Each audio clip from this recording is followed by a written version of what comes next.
ये बात तो सत्य है कि जिस तरीके से इस बार एक भयावह परिस्थिति हम लोगों के राज्य के कई जिलों में देखने को मिली है, ये पिछले बीते कई दशकों से ज्यादा भयावह है।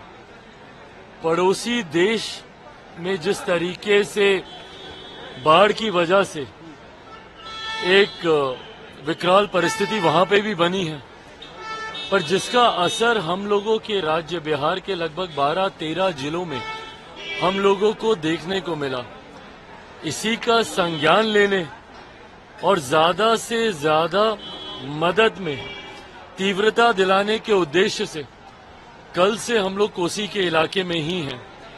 कल रात्रि का प्रवास भी हम लोग का वहीं था और आज भी बाढ़ से प्रभावित कई जगहों का हम लोगों ने जायजा लिया।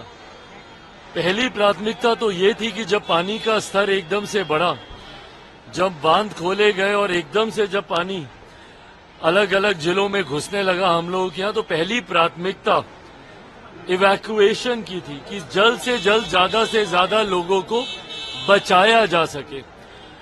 उस भूमिका को निभाने के बाद अभी की प्राथमिकता उनको रिलीफ देने की है। कम्युनिटी किचन के माध्यम से उन लोगों को खाने में कठिनाई ना हो, पन्नी ज्यादा से ज्यादा वितरित करवाई जा सके, वैकल्पिक व्यवस्था रहने की कराई जा सके, ये अभी प्राथमिकता है। आने वाले 1-2 दिनों के बाद अब प्राथमिकता, क्योंकि धीरे धीरे अब जल स्तर कम होता जा रहा है, अब प्राथमिकता हम लोगों की बन जाएगी कि जो मलबा है, जो कीचड़ है, उसको कैसे साफ किया जा सके। कोई मवेशी जिसकी मृत्यु हो गई है, उसकी वजह से कोई महामारी ना फैले, कोई बीमारी ना फैले, साफ सफाई पुनर्वास का कार्य शुरू होगा।